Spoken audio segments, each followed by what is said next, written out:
Hello everyone.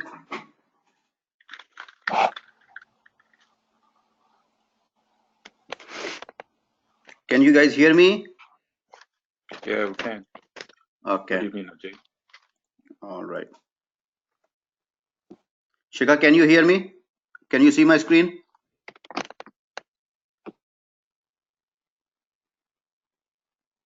Okay. She just replied something here. Okay. Yeah, she can. Okay. All right. So yesterday we discussed about some foundation about database. What is a data? What is a database? ERD diagrams. And then we started the SQL. And we started with the select statement, from clause. We learned about arithmetic expressions. And today we are going to learn alias, concatenate to complete the day one. But before we do that, I wanted to run some SQLs that we saw yesterday. So I'm going to take this SQL. This SQL, and we are going to run this SQL, and we'll see what values we are going to get. This is an arithmetic expression. What it's doing is it's fetching the name and then annual salary with the commission percentage. So annual salary when multiplied with the commission percentage, how much it's going to be for all employees. And let's see what we get. So I'm going to share the application now. All right, so here we go. Okay, so I already have this SQL statement. I just wrote it, and what I'm doing is I'm saying select, and because I don't have a last name, but I have a e name in my table, and then I don't have a salary column. I have a cell column, and then I don't have a commission underscore PCT, but I have COMM, which is same as commission. And then I don't have an employees table, but I have a EMP table. Okay, so I'm going to run this. Let's run and see what results I'm going to get. Okay, so I ran, and this is the result that I'm getting. So I can see that some of the employees are not getting anything, like it's null. Like for example, Smith is null, Blake is null, Clark is null, and Scott is null. Why they are null? Because of course they would be drawing salary, right? So if they are drawing salary, how come it became null? So let's do more research on this. Let's run. And as I said, it's a good habit to do the cases and all that, keywords in uppercase and things like that. But when you are in a hurry, you don't want to do that. And if you are really into indenting and doing that, then there are other environments that you can use, like SQL developers and Toad and things like that. They do it for you. So I'm going to run it, and I'm going to see why it is giving me null for the for this arithmetic expression. Okay, and before we do that, you can see that even the arithmetic expression here, you can see that it has a the column name is arithmetic expression itself. All right, so let's run this now.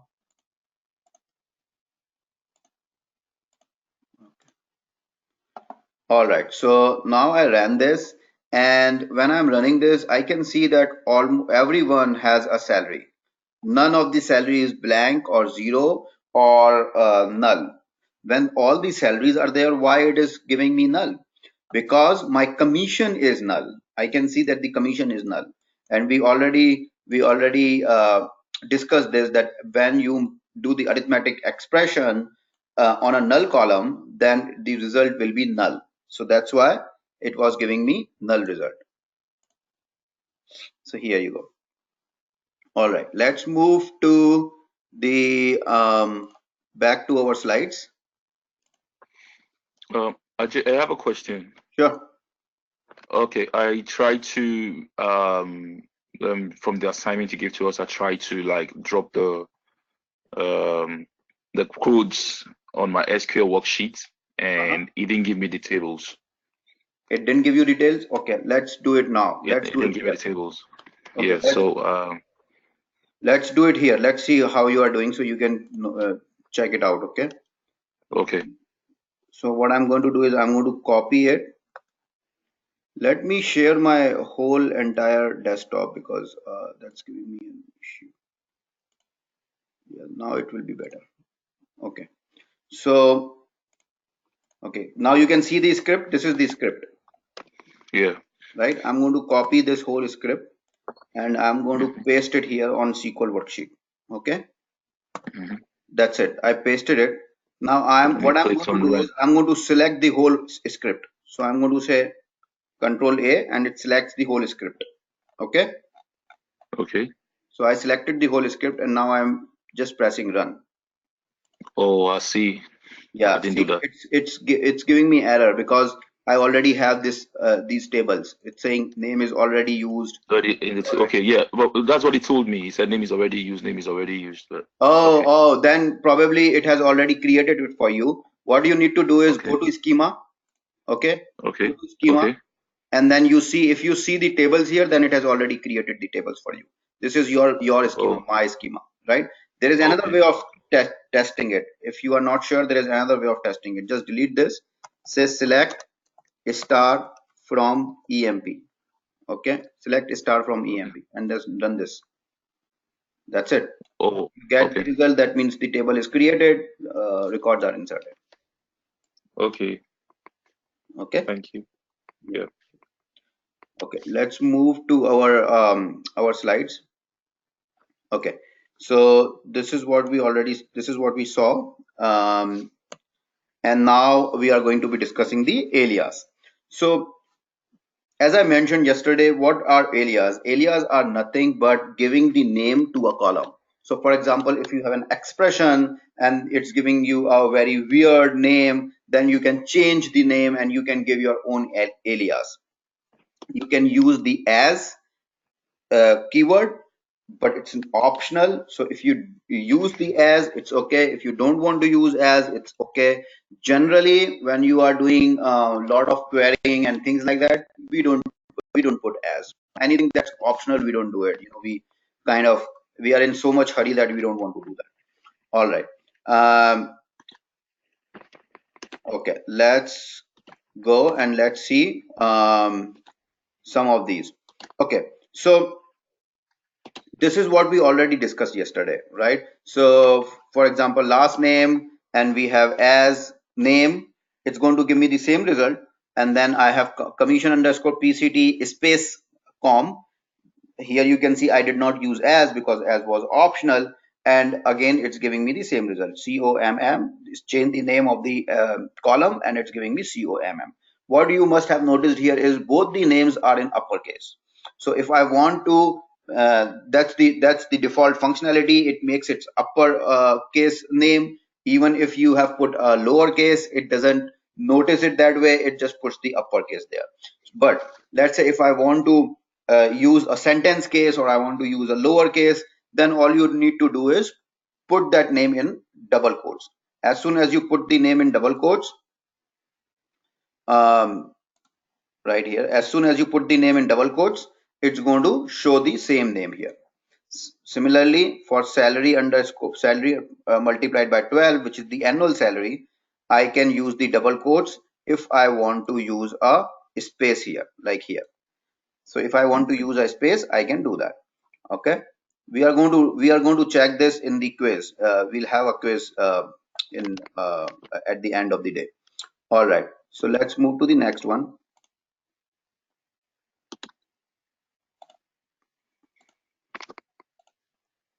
All right, now we are going to be checking the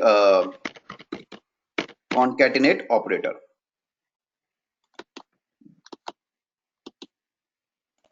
All right, so what is a concatenate operator?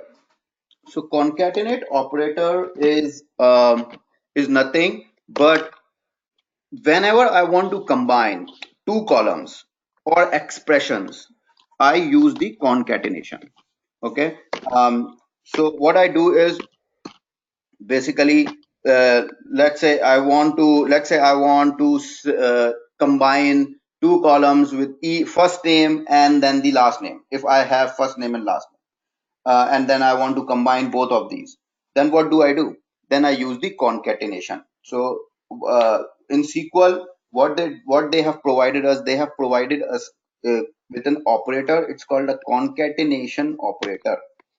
Um, so what you do is, and how it is represented? It is represented by two vertical bars. So you put two vertical bars, and Oracle SQL or understands that you want to combine the two columns or a literal or a string. So you can do that as well, or maybe an expression. You can do that as well. So anything, when whatever you want to combine, you can do that. So uh, columns on either side of the operator are then combined to make a single output column, right? So in this example, you can see last name and job underscore ID are concatenated. These are two different columns, are concatenated and given the alias employees. So I have given the alias as employees, right? Let's say what happens when there is a null column? If there is a null value, so let's say if I want to combine last name or let's say e name with the commission percent, what happens? Because commission percent has a lot of null values, right? And we already noticed that anything that we do with the null values, the result brings us null. So for example, if there's an arithmetic operator that I'm going to use for the null values, the result will be null. So what happens here? Let's say if my job underscore ID is null, what happens? So here, if you concatenate a null value with a character string, the result is going to be a character string, right? If you combine the uh, two columns and one of the column is a null, then you get only the column which is not null. Okay, because null, it understands that it's a null, it has no value, so it does not show that value, and we will see that also, right? Okay, now we'll see the literal. So what is a literal? Literal is nothing but a string, basically. So a literal is a character. It can be a number, it can be a date that you include in the select list. Okay, it can be a character, number, date, that you want to include in the select list. It is not a column name or a column alias. Okay, it is neither a column name or a column alias.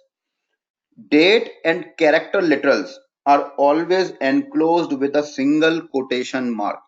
Okay, these are few important things which we need to understand how we are going to use literal. So let's see in the next slide how we are going to use the literal. Okay, so this is how we use a literal. So what I'm doing here is I want to print job ID of all the employees, but I want to make it in a good in a sentence. So like for example, Ajay is a teacher or Ajay is a trainer. So if I want to do that, what I'm doing here is I'm saying select last underscore name, okay, the name of the employee, and then I'm using concatenate, and then I'm putting a single quote.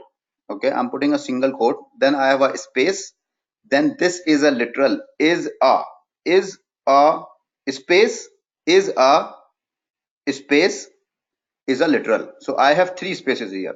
One space is before as soon as the my single quote starts, there is a space, then is, then space, then a, then space, and then single quote. So what I'm doing is last name concatenate with is a, and then again concatenate with job ID. And then what I'm doing is I'm giving a alias to this employee space details. I'm giving an alias from employees. So as soon as I do that, it's giving me the result. And what it's doing is it's combining all of these together. And why I'm putting a single quote? Because all the characters or dates, you have to put a single quote. This is uh, everywhere, wherever you are going to put a literal, you have always going to put a single quote if it's a date or a character. If it is a number, then you don't put a single quote. It understands as soon as you put a number there, it understands that's a number and you don't have to put a single quote. All right, let's move on.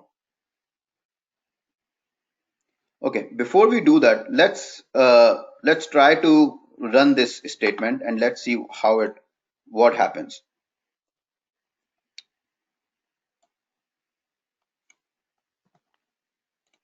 Okay, and because my names are different, I'm going to change it. Okay, and this is job, and let's say I okay, let's remove the as. I don't want as. Okay, and let's say I am, and my table name is different. Employee EMP. All right, let's run it. See, it's saying missing double quote identifier. Why? Because it's not taking this, because I just copied it and pasted it. That's why. See, now it is giving me the result. It's saying Smith is a clerk, Allen is a salesman, Ward is a salesman, Jones is a manager. So if I want to do that, I can concatenate and I can do that. All right, let's move on to the next one. Okay, now distinct. What is distinct? So by default, what SQL does is, whenever you query something in SQL, it's going to show you all the columns, all the values, all the rows, all the records. If you are not putting the columns there, if you are just saying select star, it's going to bring all the columns there as well. So unless you indicate otherwise, SQL displays the result of a query without eliminating the duplicate rows.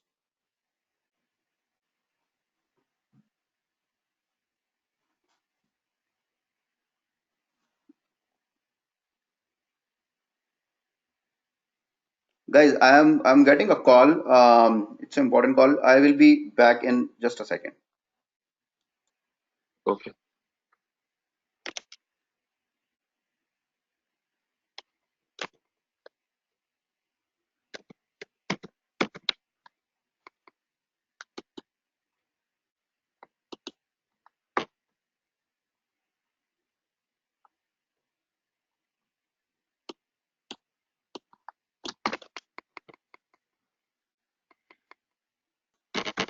All right, I am back, guys. I'm sorry, it was an important call. So, all right. By default, SQL displays the result of a query without eliminating the duplicate rows. To eliminate duplicate rows in the result, we have to include the distinct keyword in the select clause. And where we put it just immediately before your column names. Immediately before your column names. So like here you can see in this slide,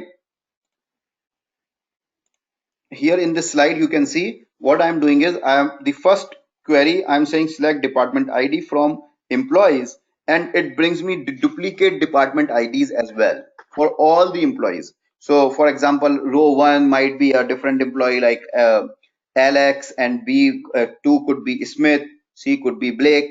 So it's giving me all those employees department ID, but I don't want to know the duplicate department IDs. I just want to know how many distinct department IDs do I have. So in that case, what I'm doing is I'm saying select, and then immediately after select, I'm putting distinct. Select distinct department underscore ID from employees. Right? Let's say if I want to have two columns, right? Then in that case, what I'm going to do is I'm going to say select distinct. Let's say I want to select last name. So I'm going to say select distinct last underscore name, comma, department underscore ID from employees. And then also it's going to remove all the duplicate rows. All the duplicate rows will be gone. So here in this, for example, in this slide, you can see all the duplicates are gone, and whatever it's giving me, these are unique values in the employees table. Now, if I would have queried this in the department table, then it would have given me the distinct anyway, because the department table is distinct. It's a primary key. Department ID is a primary key in departments table. But this is just an example, right? It could be that I have a department. uh, Maybe I created a department, um, let's say I have a project somewhere in Pennsylvania, and I created a department for my Pennsylvania, and that project got over and I don't have a project anymore, so that department does not even exist, but in my database it is still there, right? So if I'm going to query it from the departments table, it's going to bring me that department ID as well. But if I am going to do it from the employees table, it will not bring me that department ID, because no employees now work in that department. That department is merely non-existent. So that's why I'm using it employees table. Okay, let's move on. All right, guys. So here we have the exercise, and you can unmute yourself, and let's see what we get the result here. Okay. So this is a very simple exercise, and I have already given you guys the day one practice exercise. Did you guys already received it, right?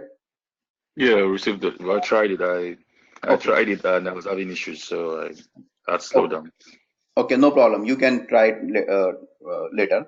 So here Okay. we need to find out of these four, which one, which of these are correct statements and will give me the result.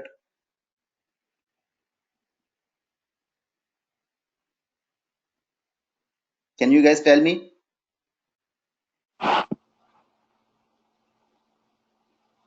And there is a space between yearly and sal. Okay, it doesn't look like, but there is a space.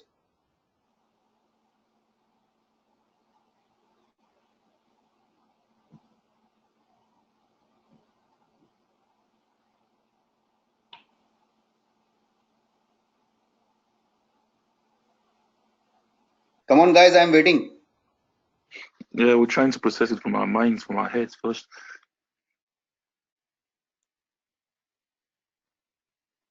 Do you want to try it? Let's try it. Okay, I think the third one, maybe. which one? The third one? Third one. Okay, that's right. Is there anything else other than third one?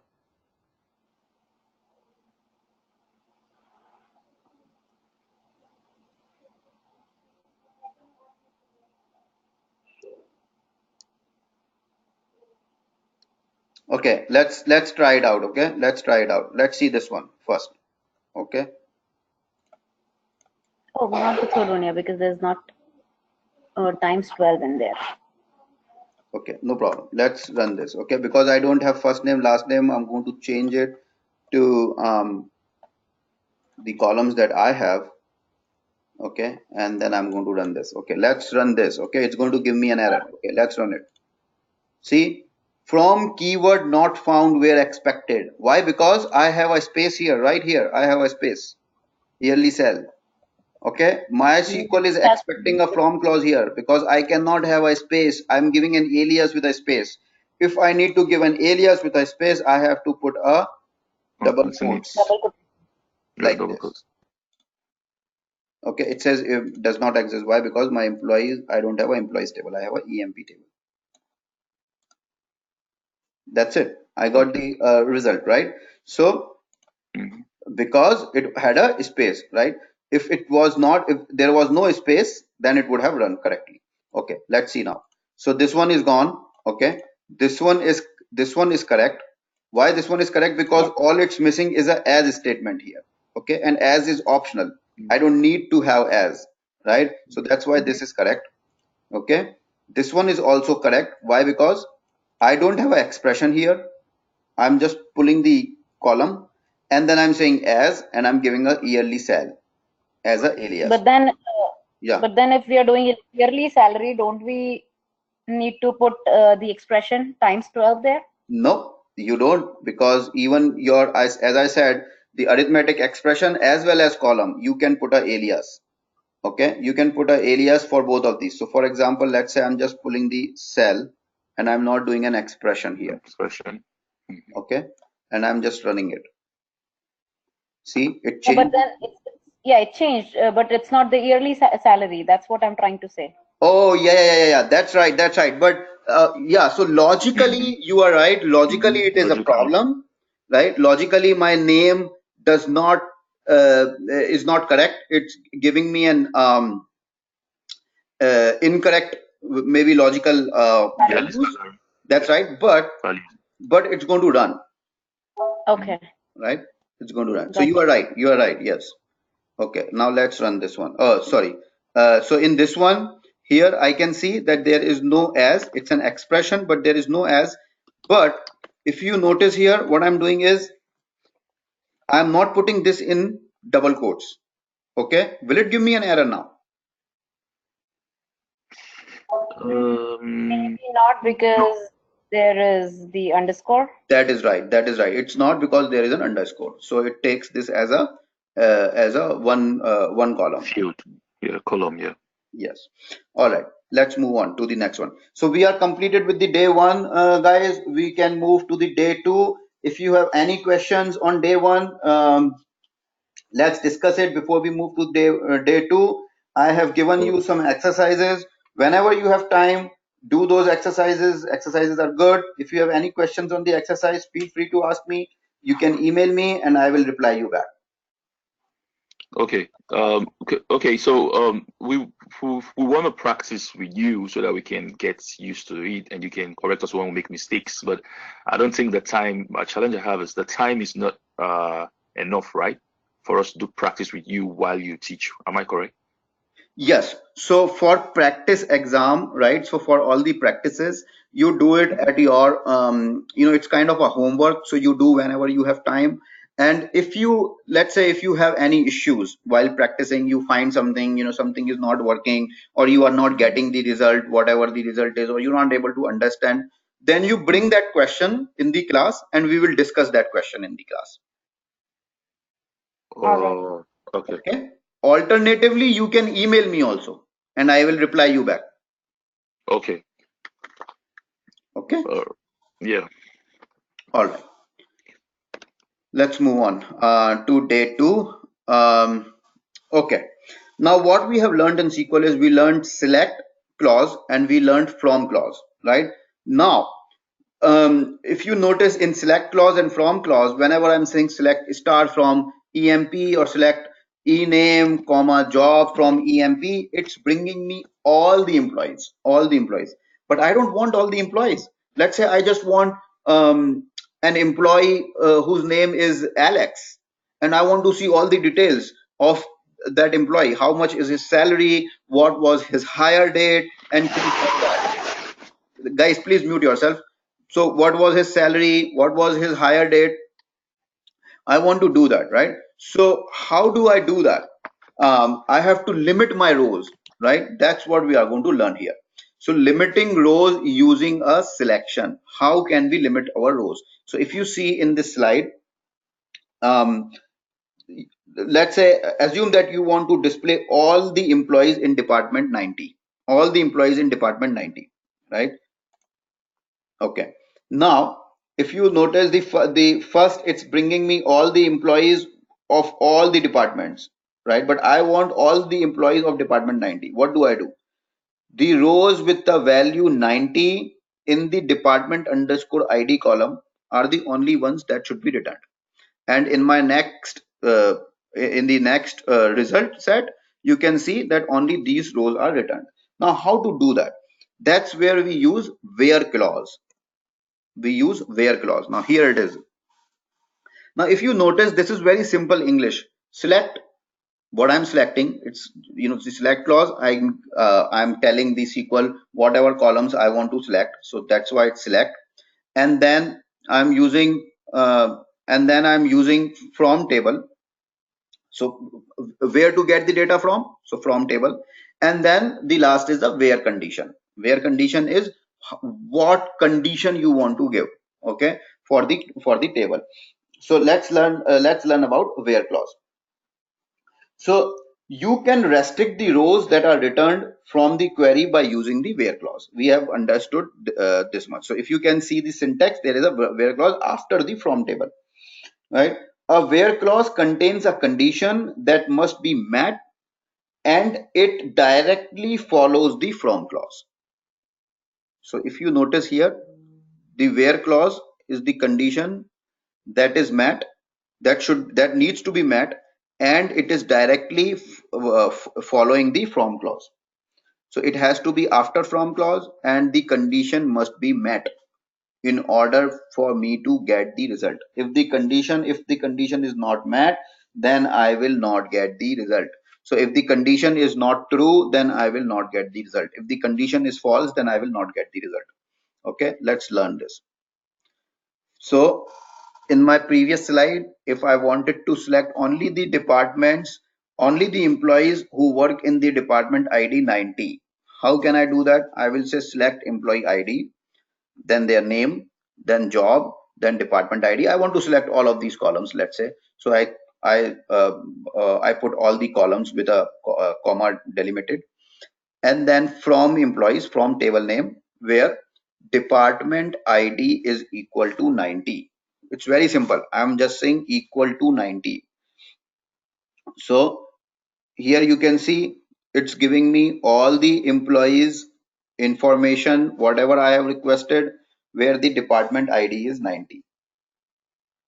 Okay.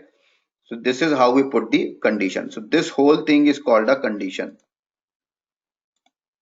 This whole thing is called a condition, and this condition is actually true for the rows that I am getting it here. So that's why it's bringing me only those rows. All right. Okay. Let's move to the next slide. Okay. Now, character strings and dates. Now we have already noticed that in the literal, I have already explained that all the characters and the dates that you are going to use wherever you want to use in SQL, except if it's in a column, wherever you want to use, you have to put them within these quotes, within these single quotes. Character string and dates in the where clause also must be enclosed with a single quote mark. Number constants, however, should not be enclosed with the single quote.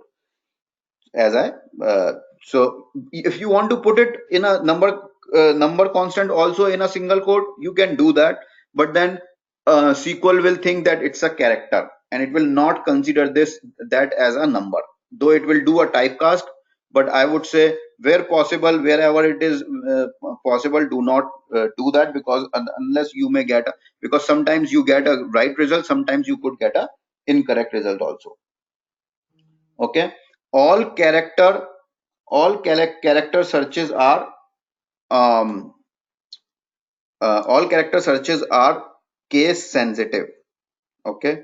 So all characters, whenever there is a character and if I'm searching that with a where clause, those are case sensitive. Okay, we are going to see them. The default date display is a DD mon RR. DD mon RR means 2 digits for the date, then there is a dash, then mon. Mon is a month, so 3 letters of the month, and then dash, and then RR. We will learn about RR in coming slides. Okay, so let's move on to the next. Before we move on, let's see this query. So in this query, we can see that what I'm doing here is I am selecting 3 columns: last name, job ID, and department ID from employees table, where last name is equal to Valen. So whoever employees who has a last name as Valen, I want to see only those results, and that's what it's going to do, and that's what it's going to bring the result. Last name is equal to Valen. But let's say if I, instead of like here Valen, I say it's a uppercase W, I say WHALEN, and I put it like this. Is it going to give me the same result? No, because even though SQL is not case sensitive, right? Like my select statement, I can put uppercase, lowercase, whatever. Here also I can put uppercase, lowercase, whatever. Here also. But whenever I am putting something in single quotes or double quotes, those it will take as is. So because I am putting this in a single quote and I have to put it in a single quote, it will look only for this word as is. So here, because W is uppercase, it's going to it's going to query the table with the uppercase only. Okay. All right.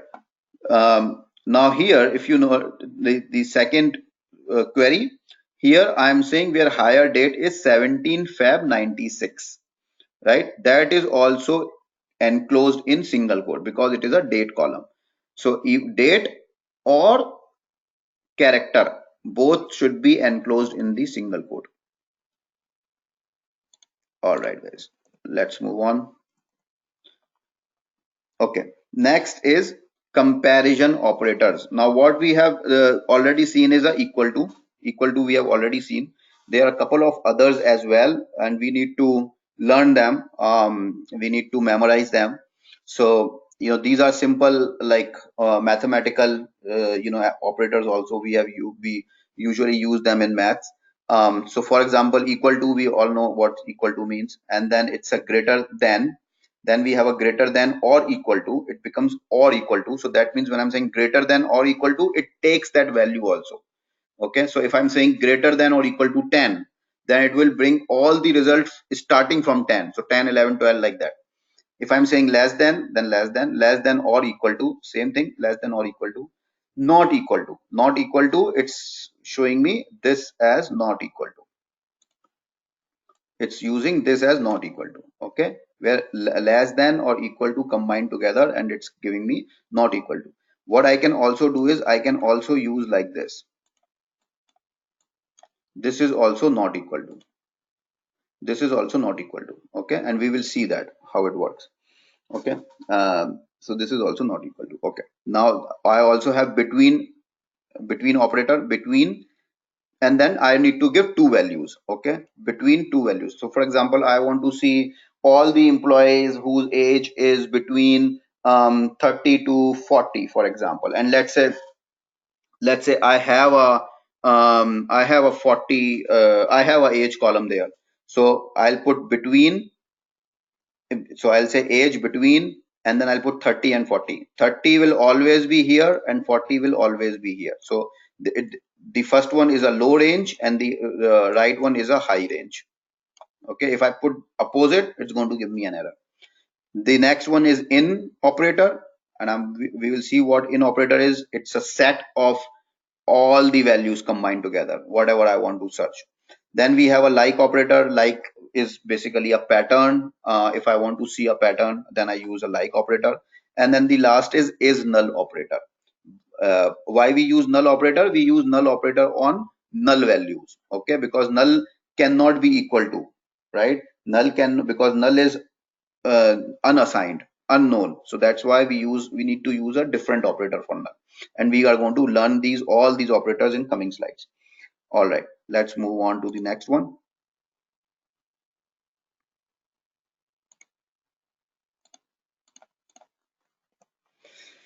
All right, using comparison operator.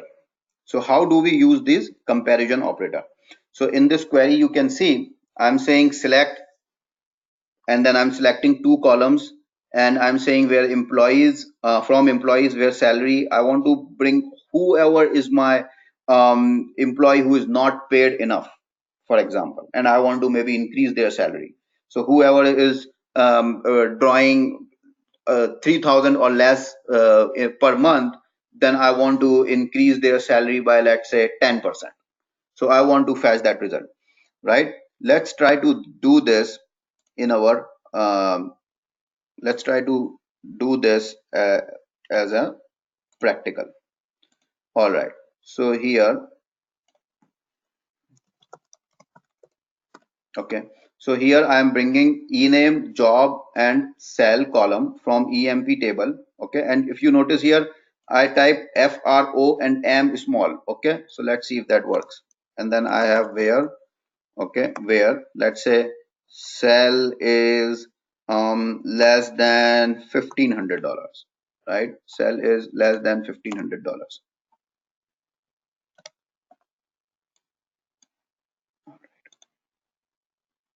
And here you go. So if you notice, this is not case sensitive, right? This is not case sensitive because my SQL is not case sensitive. It will take that. And it brings me all the employees whose salary is less than $1,500, right? Now, why I did not put a quote here in 1500? Because this is a number. So that's why I did not put a quote here. I did not put a single quote here because it's a number. Because it's a number and I don't have to put it as a single quote. Let's run it. If I run this, then also it's bringing me the same result. So then why I could not put a single quote? As I mentioned earlier, I could put the single quote, but now SQL is thinking that this 1500 is a character and it is not a number. So even though it is a character, it is typecasting and changing it to a number on its own. But sometimes when you are doing like complex queries, at that time SQL can get confused. Okay, so as a thumb rule, all of the numbers you don't have to put in the single quotes. All right, let's move on to the next one. Now we have the between operator. So as I mentioned earlier, between operator, we have to put the ranges for the between operator. We here what we are doing is we are fetching all the employees who have salary between 2500 and 3500. So the select statement here is going to bring me only those employees. Okay, and if you notice here one more quick thing, for example, Vargas is withdrawing 2500 and Rads is drawing 3500, right? So both of these are also included. That means the lower range and upper range both are inclusive. So when I'm saying salary between 25 and 3500, 2500 and 3500, that means include 2500 and include 3500 as well, right? Let's run this quickly and see how it works. So I'm saying where salary between let's say I want to do only 1000 and 1500, right? And let's run this. See, so it gives me all the employees whose salary is between 1000 and 1500. Now because I do not have any 1000 and any 1500, it did not include them. But let's say if I change this to 1100 and I change 1500, I have it, I have 1500, so that's why it included 1500, and it will include 1100 as well, right? Let's run it. See, no changes. Why? Because I have 1100 here, which is my lower range. So 1100 and 1500. So between includes the lower range and upper range. All right. Now the next is the in operator, and we have to learn these guys. We have to memorize them. These are very important operators, and they are always used. With using these operators, you can query anything. So you have to learn them by heart. Okay. So now we have the in operator. Now let's see. Let's go back and run our in operator. Let's say I want to select only those employees who have a job as a manager or a salesman or a clerk. Okay, who has a job as a salesman, manager or clerk. So then I have to put a where clause on what column? On job column. So I'm going to say job in.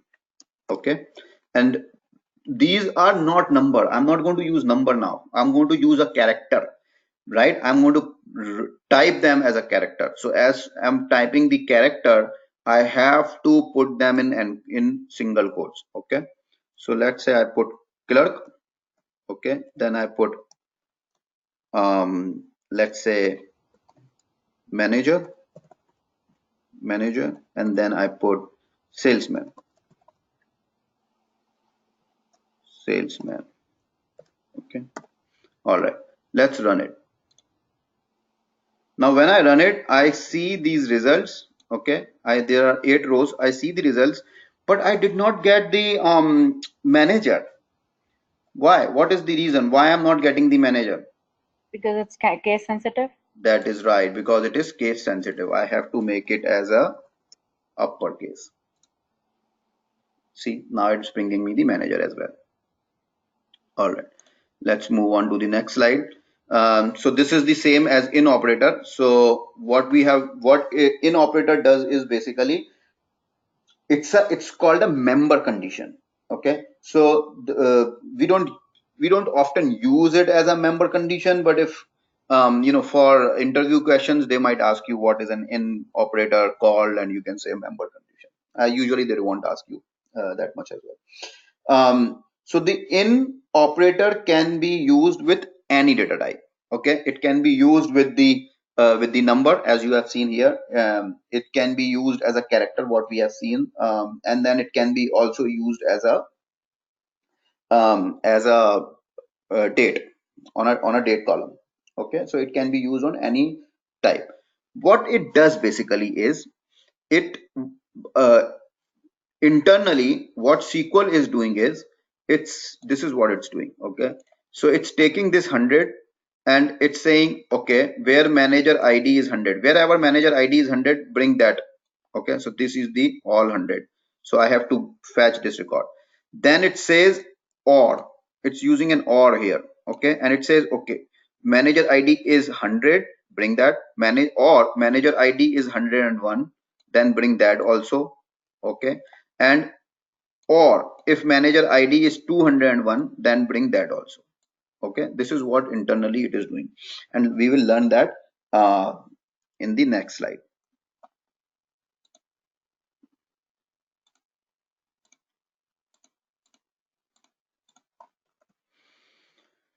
Okay, now what is the like operator? Like operator, this is also very important operator.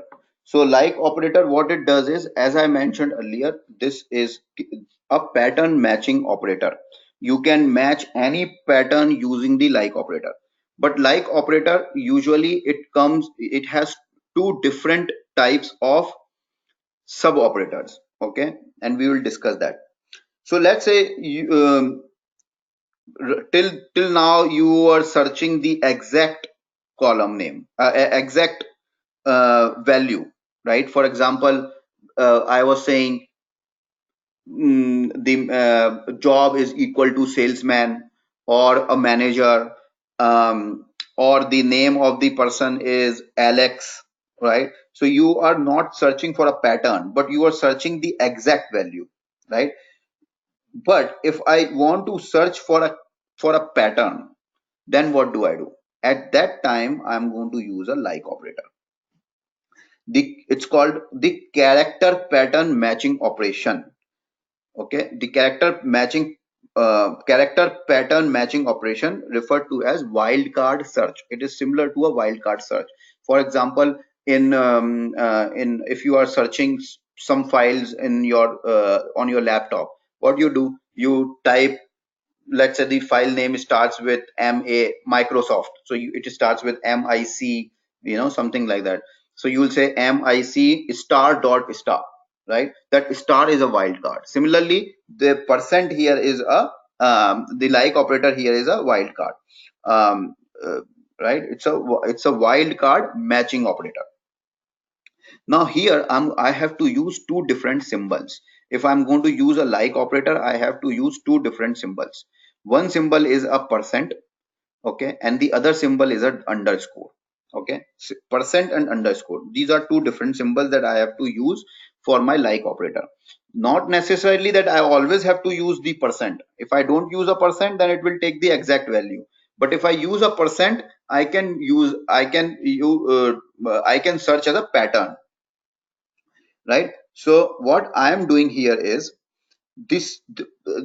In this example, you can see the select statement here returns the first name from the employees table for any employee whose first name begins with the letter S.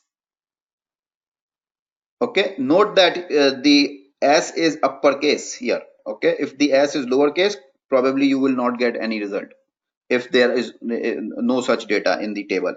So because S is uppercase, it is included in the single quotes. That's why it is going to take as is.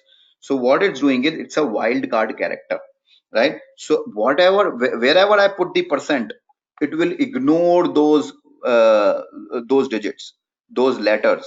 It will ignore that. So what it's going to do is, so as soon as I say S and closed with followed by the percent, so anything that starts with S, like any first name that starts with S, that has a S as the beginning, okay, it's going to bring me all the result of those, okay. And let's try to do that. Let's try to run a query like that.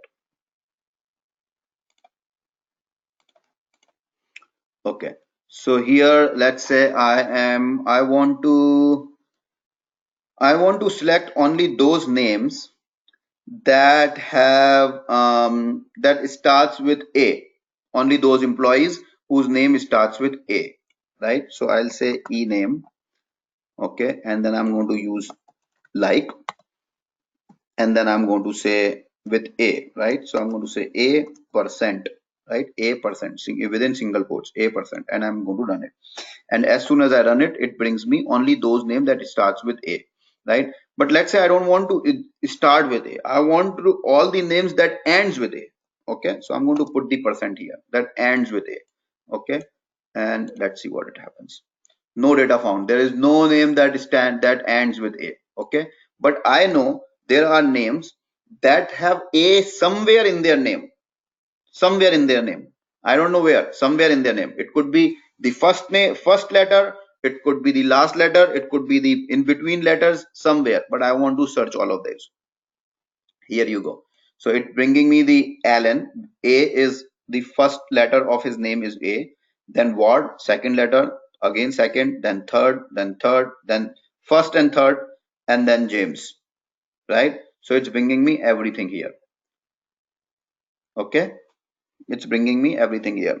Let's say I want to select name that that starts with A but ends with S. Okay, so it starts with A but ends with S. There could be anything in between. Okay, so I say A percent S and I run it, and there is one Adams. Okay, A starts with A, ends with S. So, or let's say I want to select something that has um, some name that has A and L somewhere in their name, A and L, and let's say ends with N. Okay, so there's a L somewhere in the name. It starts with A, L in the name somewhere, and then ends with N. Okay, so let's run this, and then I get Ln. Okay, all right. Let's move on to the next slide, guys.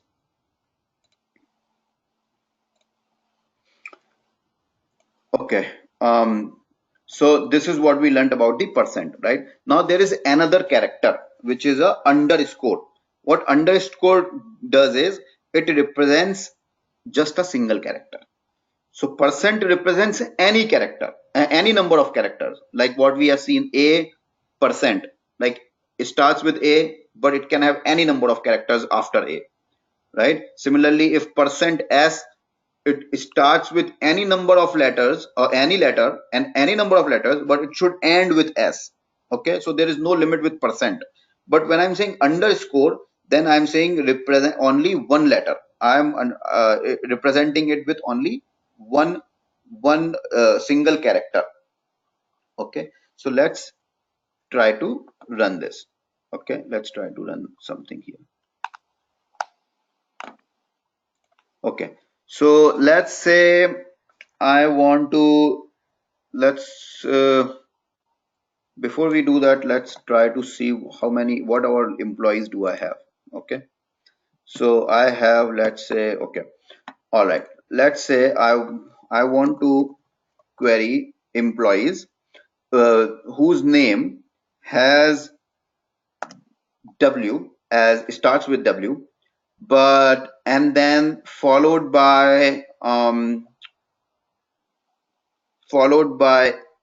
let's say, maybe some letter, whatever letter, and then the next should be R. Okay, and then percent. So after that it can have any number of letters. Okay, so W, then any letter, just single letter, it cannot have multiple letters, just single letter, and then R, and then any number of letter after that. Okay, let's run this. Oh, I did not put I did not even put the condition. Okay, so here is the condition. So here you go, we have ward. How ward is W, then one single letter before R, one single letter, so that's why it's bringing me A, and then R, and then any number of letters. So right now it has only one letter after R, so that's why it's bringing me this one. Okay, if you guys have any questions, you can ask me. Okay, all right, let's move on to the slide. So in this slide, you can see the percent and the underscore symbols. They can be used in any combination that like how we saw, right? So it's not necessarily that you have to use only underscore or only percent. You can use them as a combination, right? So let's say, what if I have let's say if I have a underscore somewhere in the name, right? Or let's say if I have a percent somewhere in the name, right? And I want to search that. If I have the underscore and the percent and I want to search that, how can I do that? Because I'm going to use the percent in the like column, and I want to use this as a um, as a as my search string. How can I do that, right? So let's see if I have something like that. So let's go back. Let's go back and let's run this whole thing, and let's see if I have something here. Okay, so I don't have anything where I have percent um or um or the name. So what I'm going to do is, guys, ignore this statement, okay, because we have not yet learned this, so just ignore this for time being. Okay, I'm just going to update it with some name that will have an underscore there, so you guys can learn what I'm doing.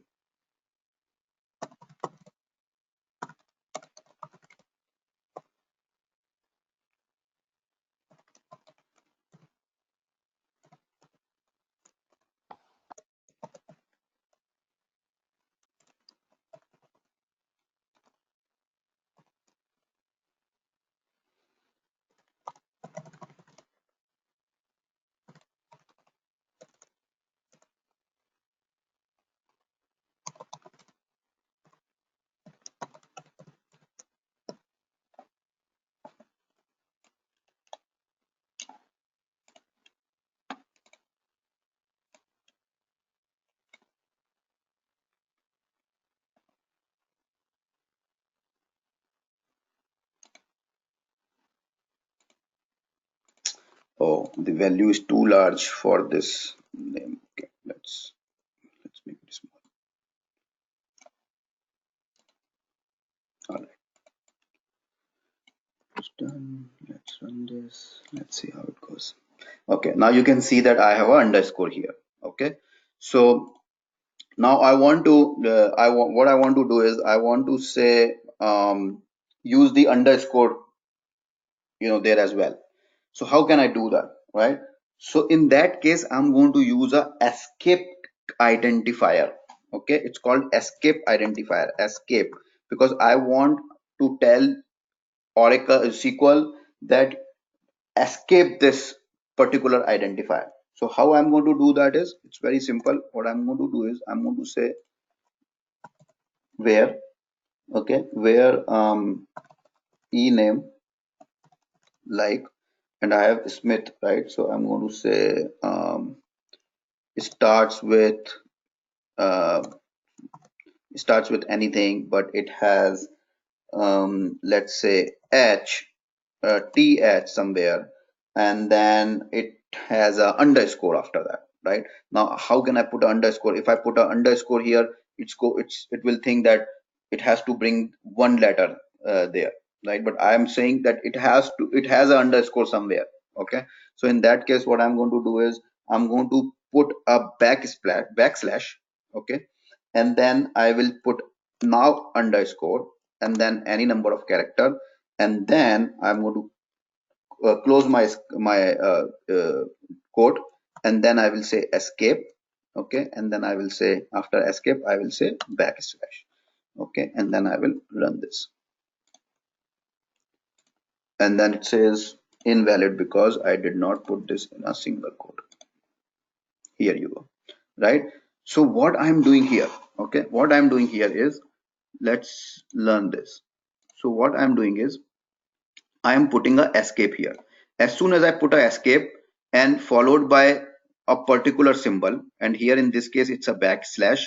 So this backslash, wherever I'm going to use this backslash in my search string, okay, it will understand that the followed by the backslash, whatever character is followed by the backslash, that I can use as is, irrespective of whether that symbol is uh, a reserved symbol in SQL. So even though this underscore is a reserved, okay, because I have put a back escape here and then a backslash followed by that symbol, it will take this as is. It will take this as is, and that's what it's doing. Okay, it's taking is as is. So here you can see percent th. So with percent, so any number of characters that has the before th, so that's why it has smi. So Smith with th, and then I'm saying underscore. So bring me wherever I have underscore. So after th there is an underscore. Okay, so I'm getting it here. After th there is an underscore. So it's taking that underscore and then followed by percent. Any number of characters after that, followed by percent. Guys, you have any? Did you understand this? I have a question with this. So after escape, do we use the forward slash only, or you could put any other character here as well? That's a good question. Any character you can put, but you have to let's try that out. Okay, any character you can put. So let's say I change this to let's say I change this to Maybe a forward question slash. mark. Yeah, we can put question mark. So forward slash, right? And then I run it. Same result, right? Or I can put a question mark here and then do a question mark here. Oops, I missed the th. Same result. So as soon as whatever symbol that you are mentioning here, just use that symbol. Okay. Okay. All right. Got it. All right. Let's move to the next slide. Okay. The next slide is the null operator. Is null operator. Let me clear this. Okay. Is null operator. Now, as I mentioned earlier, what are nulls? Okay. The nulls does not work as same as character or number or date. The null conditions include the is null condition and is not null condition, right? Is null or is not null. Okay, both of these conditions. The is null condition tests for the null, and is not null condition tests for wherever it is not null, and we will learn that. We will see them how that works. So as I mentioned earlier, a null value means that the value is unavailable, it is unassigned, it is unknown, or it is inapplicable. Okay, it is not zero, it is not empty. right? So that's why we cannot use this with equal to, not equal to, greater than, smaller than. No, we cannot do that. Okay, so wherever we want to search for null values, we have to use a different operator, right? So in this slide, you can see in this query that what I'm doing is I'm selecting these two columns, last name and manager ID, from employees where manager ID is null, right? Because what I'm trying to do here is who is my boss, or who is the boss of this particular company, right? Because the boss will not have a manager, right? Whoever is the CEO or the president will not have a manager. So that's what I'm trying to do here. So what I'm doing is I'm getting the last name and the manager ID from employees where manager ID is null. So whoever does not have a manager, it's give me the result of that. So I'm saying is null. I cannot say equal to null. If I say equal to null, it's not going to give me the result. Okay. If I say equal to null, it's not going to give me the result. Let's try this out.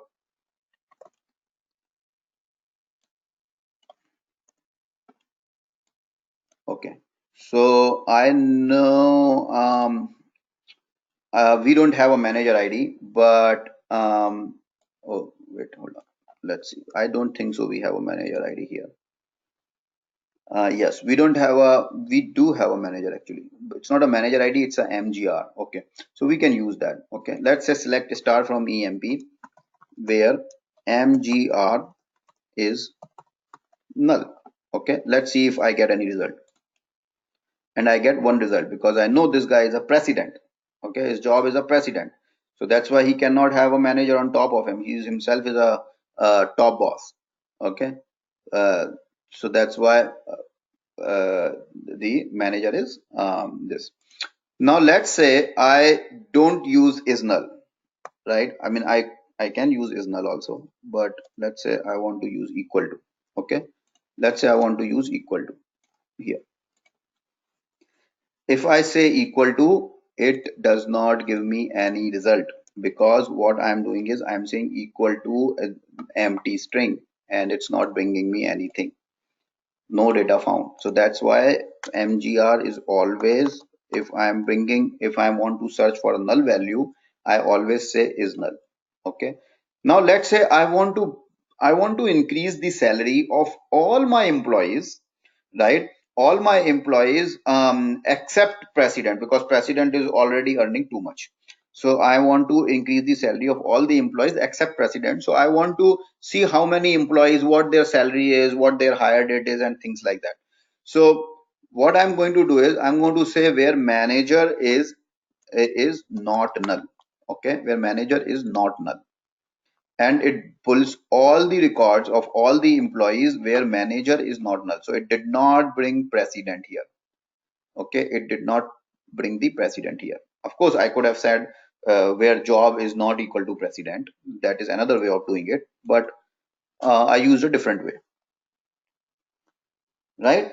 So that's how we use the is null and is not null operators, right? Let's move to the next one, next slide. I have a question here. So, Yeah. yeah, so can we do manager equals to null if we are doing like manager is null? Yes, let's do that. Manager equal to null. Is that what you are saying? Mm-hmm. Okay, let's run it. See, no data found. Because what it's doing is it's saying manager and it's taking null as is. Okay, now it should have given you an error. Why it should have given you an error? Because it's thinking that this null is a character string. Okay, it's thinking this null as a character string. It should think this null as a character string if I had put this in a single quote. Okay, but Mm-hmm. this environment, and it depends on the environment. So this environment, it's doing a typecast. It's called a typecast where it's automatically converting my this character, whatever character I have given, it's automatically converting it into a character, because as I mentioned earlier, all the characters must be enclosed with the single quote. I did not put a single quote. So this is smart enough to understand that this cannot be a number because I'm using alphabets. So it's Mm-hmm. putting the character on its own when doing the when executing this statement. Okay, that's why it did not give you an error, but otherwise it would give you it should give you an error if where you are using this not in the Oracle environment, but let's say you are using the SQL in a Java environment or in some other software, then it will give you an error because it will think that this is a number because you did not put a character there, and it will not do a typecast. It will not automatically convert this into a number and put us into a character and put a single quote there. Okay, and why it is giving no data found? Because this is what it's doing actually. This is what it is doing. It is thinking wherever manager is equal to null, so it's finding the null there instead of wherever the values we have, right, president and all that, it's finding the null there. See, it's giving me error because manager is actually a number string. It's not a character. So if you notice here, manager is a number. It's not a character. See here, mgr is a number. Okay, it's not a character. So that's why it was giving me error, because it was thinking that I will give a number and I did not give a number. So if I say is equal to null, it will look for this null here. It will look for this null in this mgr column, and it will not find null. So that's why it will say no data found. Okay. Got it.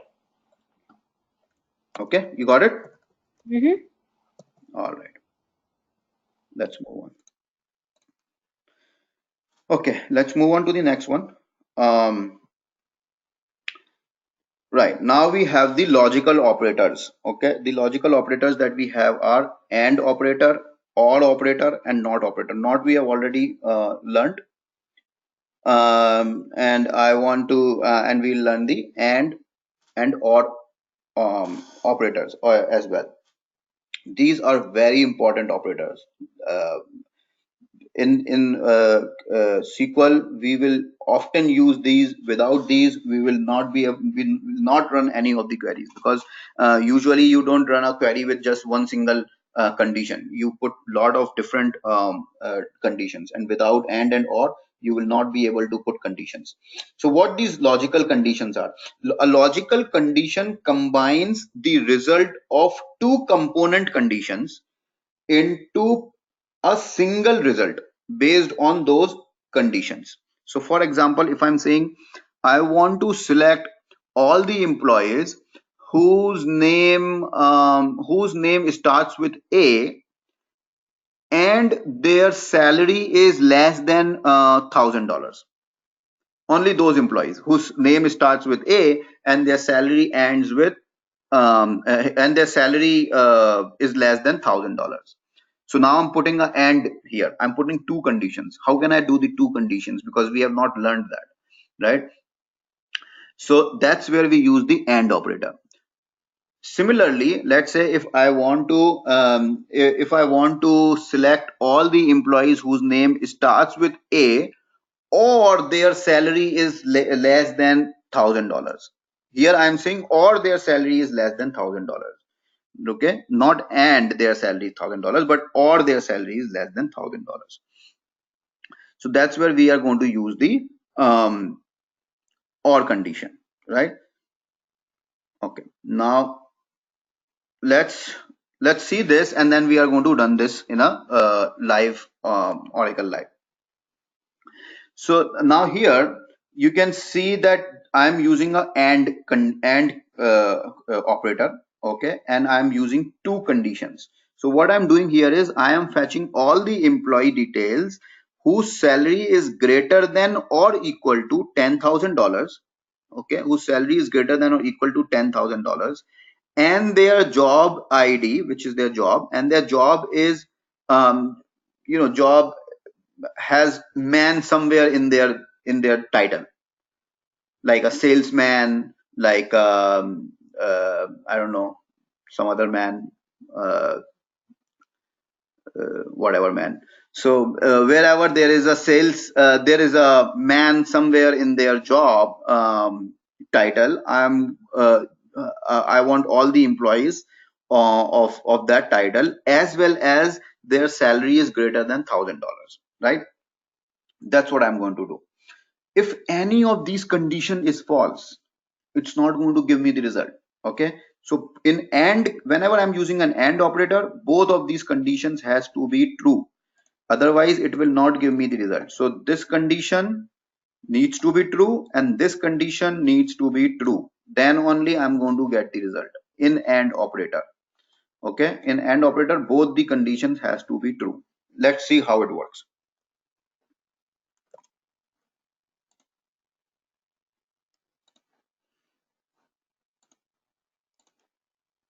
Okay, so we are saying select all of these where cell is greater than, let's say, $2,500 and their title is, let's say, manager. Okay, and their title is manager. Now let's run this. So it's bringing me two results.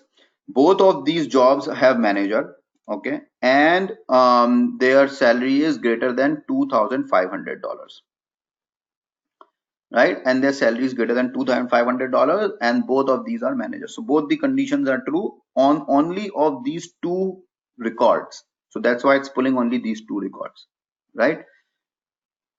Okay, let's move on to the next one. Okay, now we are using the or, we are learning the OR operator. Okay, what is a OR operator? OR operator is when either of the condition is true. Okay, when either of the condition is true, either the first condition is true or the next condition is true. Either of the condition is true, it's going to give me the result. So for example, let's change this to OR and run it. So as soon as I run this, what it's giving me, where all the jobs have manager in them. Okay, all the jobs have manager in them, so these three records, or the salary is greater than 2,500. So if you see here, the salary of all of these is greater than 2,500. Now if you notice, this guy's salary this guy's salary is less than 2,500. Okay, which guy? This guy's salary is less than 2,500. Then why it is coming? Because this guy is a manager. Okay, because this guy is a manager, so that's why it is doing it that way, right? Now in the AND operator, we have a order of precedence. Okay, we have a order of precedence in AND operator, and I'm going to show you how that works. So the order of precedence. So let's change this to first AND. Okay, I'm changing this to AND first. So I have two results as soon as I change it to AND. Now I have a order of precedence here. My order of precedence is that my order is always first precedence is false, second precedence is null, and third precedence is true. That means if any of these conditions, okay, if any of these two conditions, first condition and second condition, if any of these two condition is false, okay, my result is always false. If any of these is false, my result is not, it will not bring that result. So it is looking for the false condition. If any of these is false, it's not, it's going to take that row away. Okay, so if salary is not greater than 2,500, but the person is still a manager, no, it's not going to pull that. If the salary is greater than 2,500 but the person is not manager, maybe a president, no, it's not going to pull that as well. So both the conditions are not true, then it's going to give me the it's not going to pull that result. So the first precedence is false, so it's always looking for the false. As soon as the false is there, it's not going to pull that result. The second is null. If any of the condition is null, okay, if any of the condition is null, then it will give me null result, and we will learn that later. Okay, we'll learn that in the later slides, but just giving you an example. If any of the condition is, let's say my first condition is null and my next condition is true. So for example, let's say salary is null, okay, but the job is a manager, then it's going to bring me a null result. Okay, if the or vice versa, if the salary is greater than 2,500 but the job is null, okay, then also it's going to give me the null result. So both these conditions have to be true in order to get me the result, right? So that's how this works for the order of precedence. Similarly, for the or condition, it works it differently. Let's change it to or here. Okay, for or, the order of precedence is slightly different. The order of precedence is true, false, and null. Okay, true, false, and null. So if either of the condition is true, then it's going to bring that result. If either of the condition is null, then no, it's going to give me the null.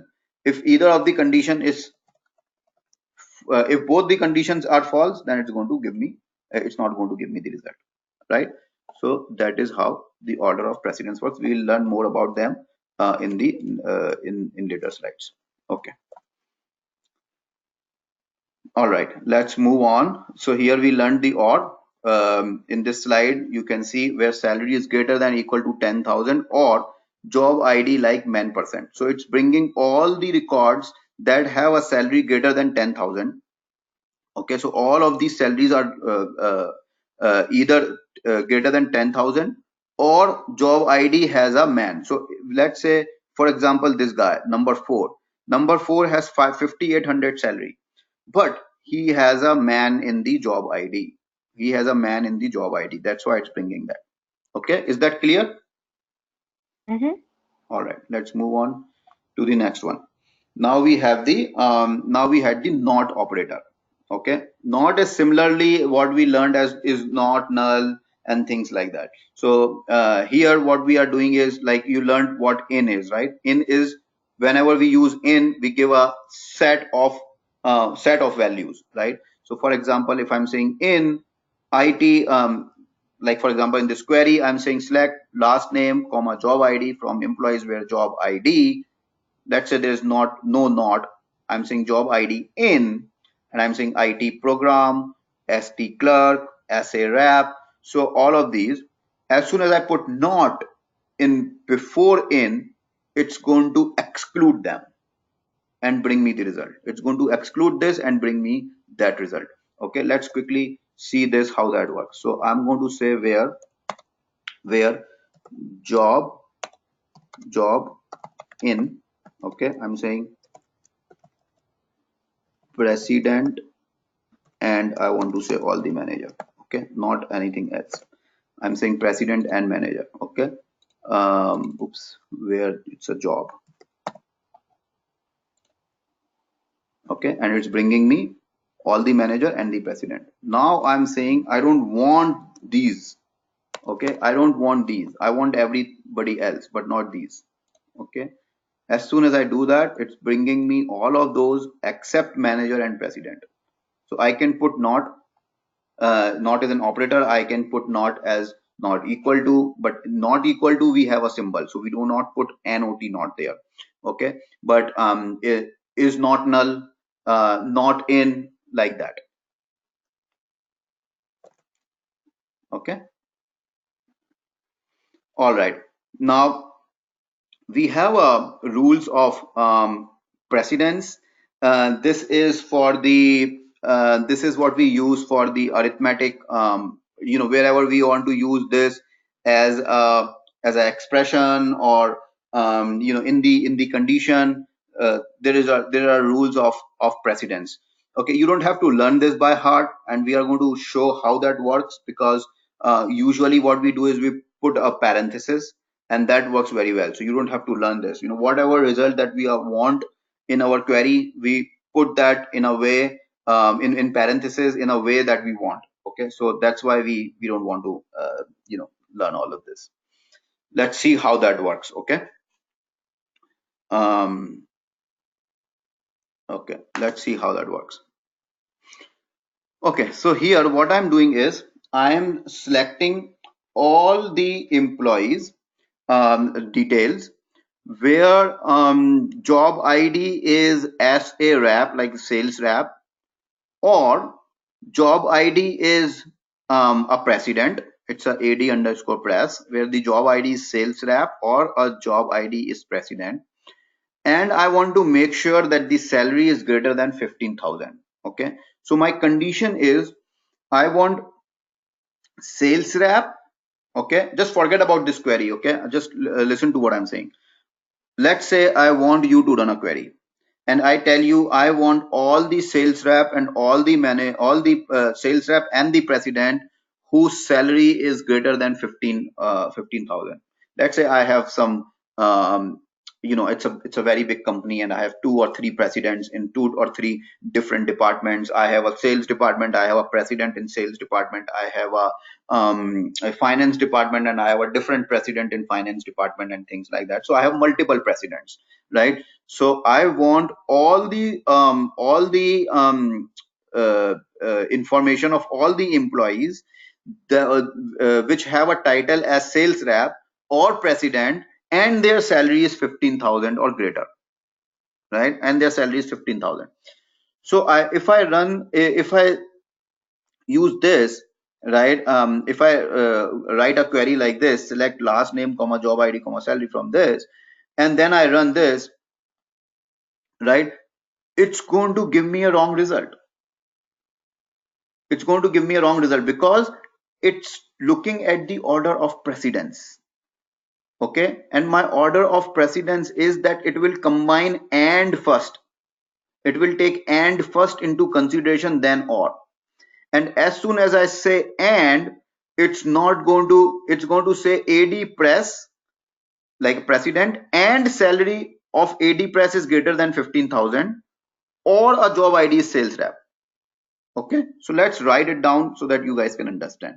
Okay, so what it is doing is I wanted all the sales rep or the presidents whose salary is greater than 15,000, but I wrote a query like that. As soon as I write the query like this, and when I run this, it's going to give me the wrong result. Why? Because if you see here, this guy does not earn more than 15,000. Similarly, this guy does not earn more than 15,000. Similarly, the same thing applies to this guy. Only AD press earns more than 15,000 because it takes the order of precedence, right? What it does is it combined these two first. Okay, it combined these two first. So it says job ID is equal to AD president and salary is greater than 15,000. So it pulls this record. Okay, it pulls this record based on this condition. And then it says or job ID is sales rep. And then it pulls all the employees whose job ID is sales rep. Okay, so that's why it's taking a order of precedence. So what we need to do here, very simple, just put the parenthesis. Okay, you don't have to learn the order of precedence here. You need to know what you want, okay, and how you are going to do that. So all you need to do is you will put a parenthesis. Okay, so I'll put a parenthesis here, this parenthesis and this parenthesis. Okay, and as soon as I do that, it's going to give me the right result. That's what we did here. We put a parenthesis here. As soon as I put a parenthesis, my order of precedence changed. Now what it's going to do is it's going to run this first, okay, and then this. So it's going to say where job ID is sales rep and or job ID is AD press, and as soon as I give this, it will filter the rows and it will pull only sales rep and add president, right? Only those rows. Then after that, it will do and on that filtered rows, and then it will say salary is greater than 15,000, and it will bring only one row because only one person earns that much money, right? Do you guys have any questions here?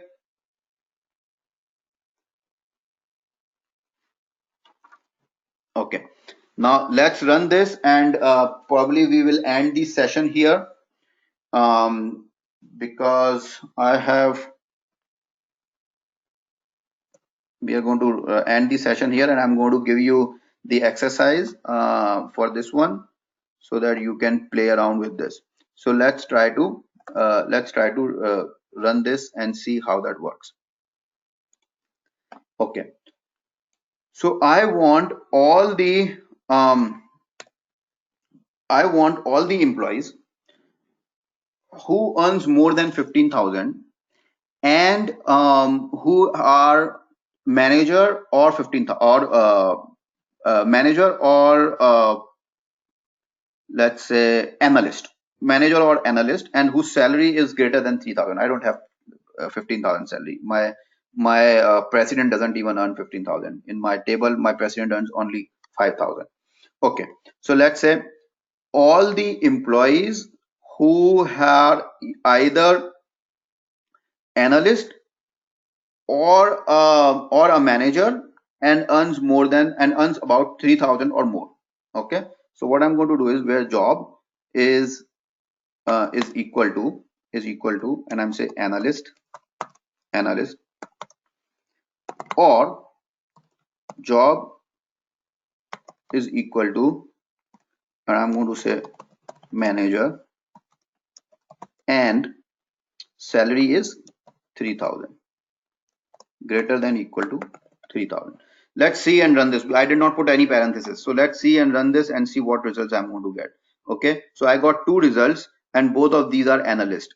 Okay, I did not even get the manager. Probably I don't even have a manager that earns greater than equal to $3,000. Okay, so that's why I'm just getting the analyst, and analyst earns this much amount. So let's, instead of manager, let's change it to president. Okay, that will be better to understand. Okay, see, so I change it to president. Okay, and let's change this to $4,000. See, it's giving me the same result. So what I did here is I'm saying all the employees, give me the result, the details of all the employees who are either analyst or president and their salary is 4,000. This is what I wanted. Okay, and their salary is greater than 4,000. But what it's doing is it's giving me three results, and the salary I can see not even 4,000. It's just 3,000, and even then it's giving me this result. I don't want it. I want only those of these two who earns more than 3,000. So if I put a parenthesis here, that's all it needs. And I put a parenthesis and it's bringing me only that result who either of these two who earns more than $4,000. Okay, and which is only one, which is the president. Now, instead of doing or, what else could I have used instead of or? Could I have used something else here? Not to confuse myself, I could have used in. Okay, as I mentioned there earlier that in is nothing but it's an or condition. So I could have used in, job in this, and the salary is 4,000. So let's run this. Okay, and that it is going to give me the same result. Okay, I could have used in also.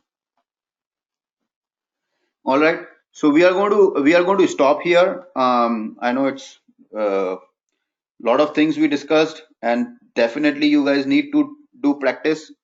Without practice it will be very difficult to understand and to learn, and there will be a lot of questions. So practice as more and more practice, whatever time that you get, if you can practice, you will understand everything, all the concepts.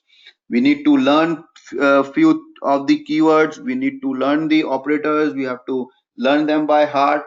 These are some very basic common operators and clauses and keywords. We didn't even go to some complex ones, so you need to learn them by heart.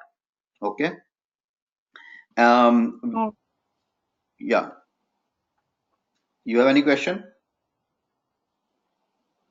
no. Okay. And so where we are on the slide 51. We complete slide 51. We are actually just too short of this days. So what I'm going to do is I am still going to send you the exercise for this one, and if you find that there is something which you haven't learned, like the sorting, then leave that, and you can do that later when we complete the day 3 course. Okay, so day 3 course we'll have with the two slides, and those are the same 2 slides because we learned the 2 extra slides of day 1, so that's why we could not complete them. All right, guys. Do you have any questions?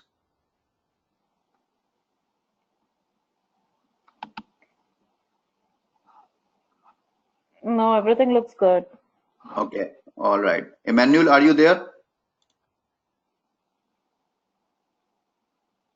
Yeah, I'm here. I had to mute Okay. my microphone so that I would not be interrupted. Sure. Everything seems good. Everything seems good. So, if during the practice, if I run into any challenge, I'll let you know. Okay, cool. Let me know, guys, if you guys think that I'm going fast and I need to slow down, maybe 5-6 slides less or something like that. Let me know. We will do that. Okay. All right. All right. Yeah, but you need to learn these clauses, memorize them, like these keywords from, where, and, or, equal to, greater than, in, not in, all of these you need to learn them, memorize them. Okay. Okay. All I want to ask you for a favor. Don't we have something like a interactive session like Handshika where we could meet and we could try the assignments and we could share ideas or something? Yeah, that's a very good idea. Actually, yeah, you guys can do that. I've shared the email address, so with both of you, so you can Okay. collaborate and probably do something. Or if you guys are stuck in something, just send an email to each other and and see how it goes. Okay. I didn't even ask Shika. Shika, are you cool with it? Yeah, my work schedule is really tight, so I really do not get the time during the daytime that often. But yeah, we could try doing that. Not a problem. Okay. So what time are you free? What time, you know? Um, let's see. How about we do maybe on a Saturday, Okay. around, yeah. Uh, Anytime you're free, just call me up. I'm basically free. I work for myself, so I have time. okay. All right. Yeah. So yeah, maybe yeah, I could shoot you an email or something, and then. Yeah, exactly. Whenever it's comfortable for you. Uh-huh. All right. All right. Thank you very much. Yeah, you're All right, welcome. guys. So now we will meet Thanks for checking. on Sunday, 7:30, 7 to 8:30, right? And because I created this session only for 2 days, so because I didn't know that we are going to do Sunday also, so now I'm going to create a new session for Sunday, and I'm going to send you an email. So you will have to register again the same way what you did, and then we will start the Sunday session. All right. All right. Sounds good. Okay. Sounds good. Thank you. Have a good night. Yeah, Thank thank you. you. Yeah. Bye. Have a great night. Bye. Bye-bye.